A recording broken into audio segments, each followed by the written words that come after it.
A white man named Billy Moore arrives in Bangkok chasing a career in boxing. During one of his matches, he prepares backstage while a young fighter named Mungap steps into the ring first.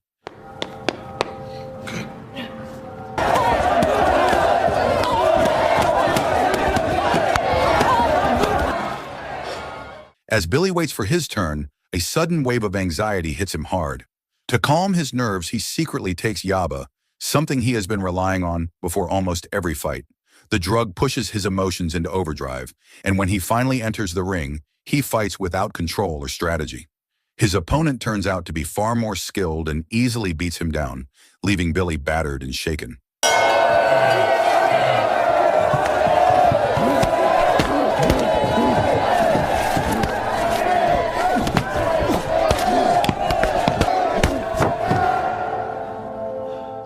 Outside the ring, Billy lives the life of a reckless young man. He wanders through nightclubs looking for Yaba, which is illegal in Bangkok at the time. One night, while he is using the drug in his apartment, the police break in and arrest him on the spot.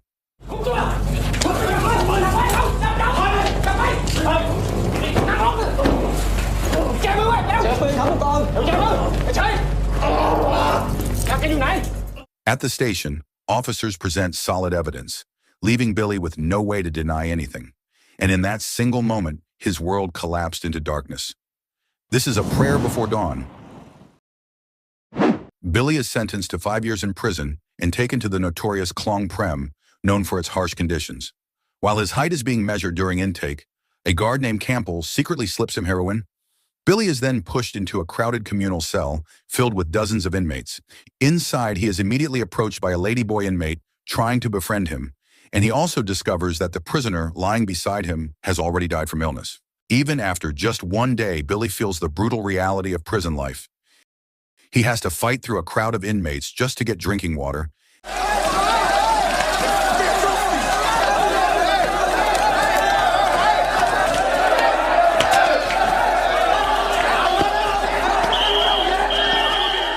And a scuffle breaks out that ends with him being dragged away to a tiny cage-like cell. The next morning, Billy and several others are moved into a different block filled with violent inmates who carry a long list of criminal histories. There, Billy must report to the cell leader, a former gangster named Kang. Everyone already knows Billy is a boxer and a drug addict. Kang orders him to do push-ups as a condition for staying in the cell, and while he does it, some of Kang's men harass him in humiliating ways.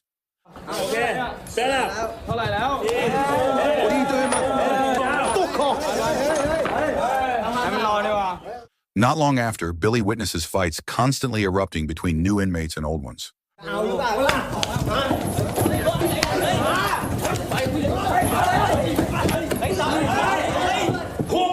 Kang steps in to stop the chaos, demanding discipline from everyone.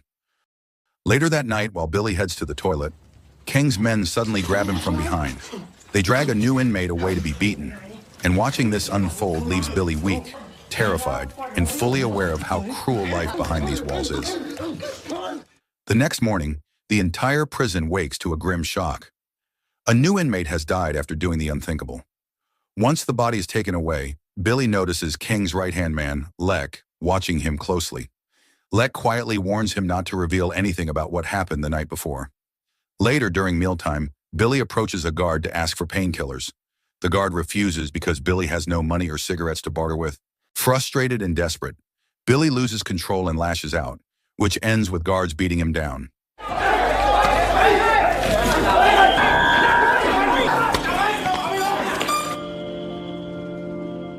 He is dragged to the clinic, where a ladyboy inmate named Fame tends to his injuries. Once he recovers, Billy returns to his usual routine behind bars. One day, Kang and Lek, fully aware that Billy is an addict, offer him Yaba. The drug is not free, and Billy will have to pay later if he takes it. The following day, Billy goes to the canteen where Fame is on duty. He thanks her for helping him and begs to borrow a pack of cigarettes, promising to repay her once his father sends money. Fame gives in.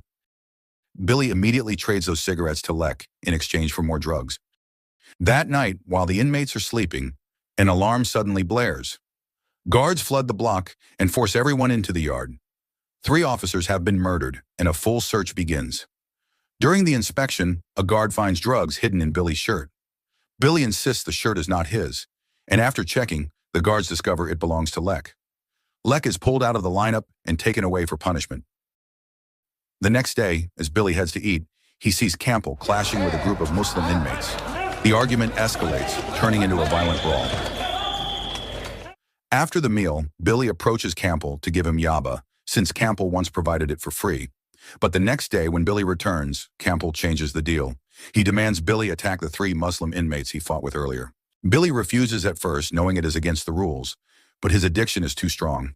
In the end, he beats the 3 inmates so severely that they nearly die.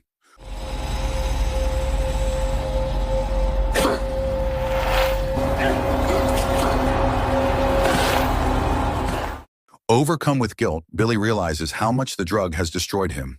Feeling trapped and ashamed, he decides to do the unthinkable to end his suffering once and for all.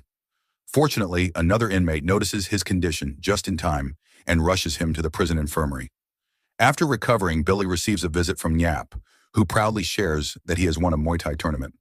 He expresses disappointment in Billy for wasting his own potential, yet still insists Billy has hope left. His words hit Billy deeply, bringing him to tears. Motivated again, Billy starts spending his time practicing shadowboxing. One day he spots the fighters from the prison's official training cell running laps in the yard. Curious and inspired, he approaches the group and asks their coach, Pong, to let him join. But because Billy brings nothing to offer, Pong turns him away without hesitation. Billy returns to Fame, asking to borrow more cigarettes. Even though he has not paid back the previous pack, Fame hands him another without hesitation. He takes the cigarettes straight to Pong and offers them as his entry fee into the prison's fighting team. Pong accepts and agrees to train him. Since Billy used to be a boxer, Pong immediately tests him by putting him against one of his students, a fighter named Cat. Billy gets beaten badly, reminding him how long it has been since he last trained.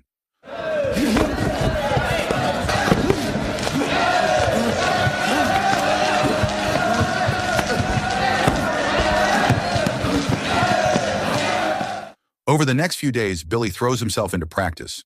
Training becomes his outlet, a way to control his emotions and slowly pull himself away from the grip of yaba. One night, Billy joins a betta fish gambling match, wagering cigarettes against other inmates. He wins, but the bookie accuses his fish of cheating. Before things escalate, Kang steps in and orders his men to pay Billy his prize, a single pack of cigarettes. The next day, Billy uses that pack to repay his debt to Fame. Feeling guilty, he finally admits to her that his father does not even know he is in prison. Billy has been living alone in Thailand with no family support. Fame then opens up about her own past, revealing that she ended up in prison for killing her father, a man who constantly beat her for not accepting her identity. Through that shared vulnerability, the two grow closer. For the next week, Billy trains hard under Pong's guidance.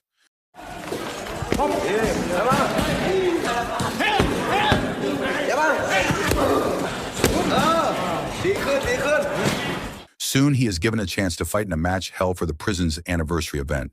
His opponent will be another of Pong's fighters, a man named Kang.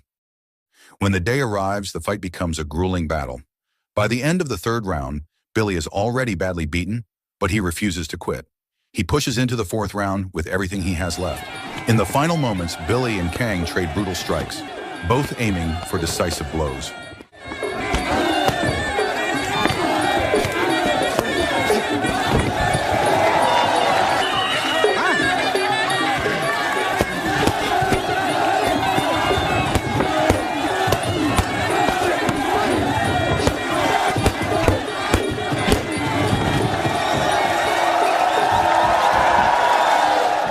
Just before the clock runs out, Billy lands a clean knockout.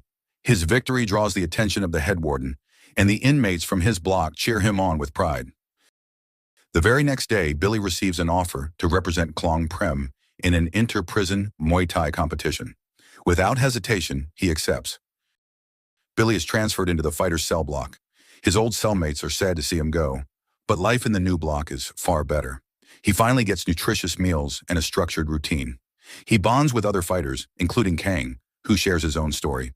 Kang was originally sentenced to 3 years, but after killing 3 inmates using Muay Thai techniques, his time was extended to 13 years and beyond. Eventually, Kang also joins the fighter's block, feeling more at home among people who live by strength and discipline. As a welcome gesture, the fighter inmates give Billy a large back tattoo of a leaping tiger. For a while, Billy finds real happiness again. He trains, laughs, and starts to feel like he belongs. But the peace does not last.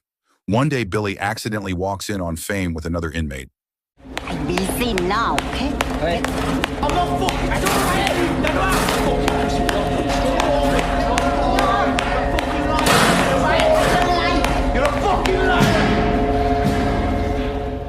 Heartbroken and frustrated, he spirals again and buys drugs from Lek.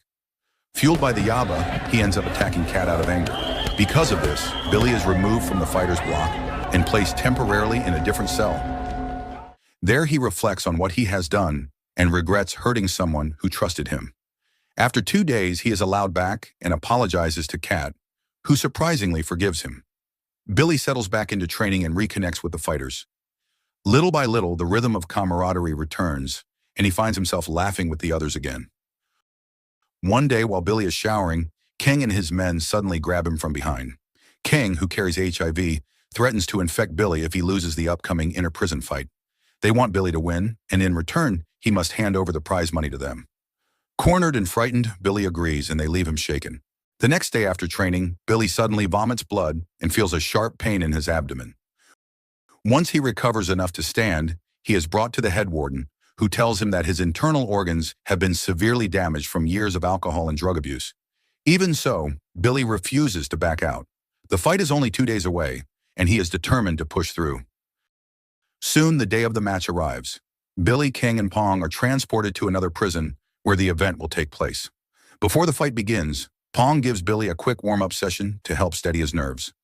But once training stops, the anxiety surges again.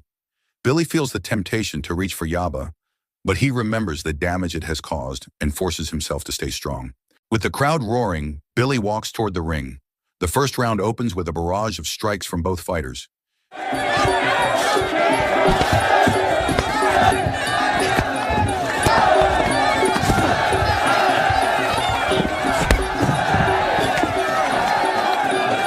Billy takes a hard hit to the stomach, and the pain from his injuries flares up immediately. Still, he refuses to quit. He keeps getting up even as his opponent repeatedly puts him down. During one fall, the opponent kicks him while he is on the ground. Pong reacts with anger since a Muay Thai fighter is never supposed to strike a fallen opponent. Feeling cheated, Billy channels his frustration into the third round. He attacks with everything he has left and finishes the fight with a spinning elbow that knocks his opponent out cold.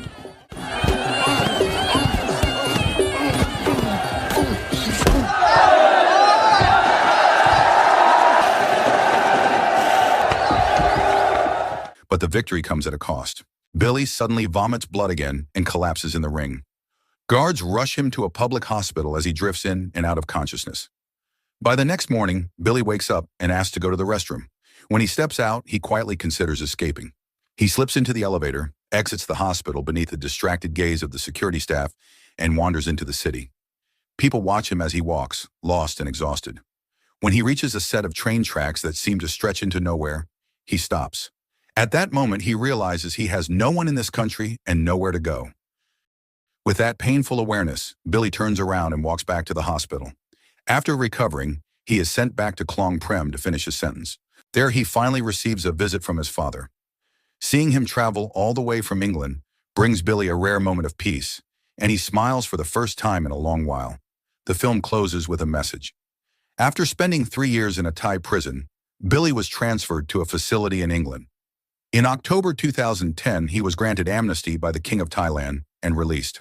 From that point on, Billy began writing a book about his life. He titled it A Prayer Before Dawn, and it eventually became an international bestseller. So the moral of the story is if life keeps punching you in the face, maybe stop borrowing cigarettes, stop doing yaba, and for the love of everything holy, stop picking fights with people who can actually fight back.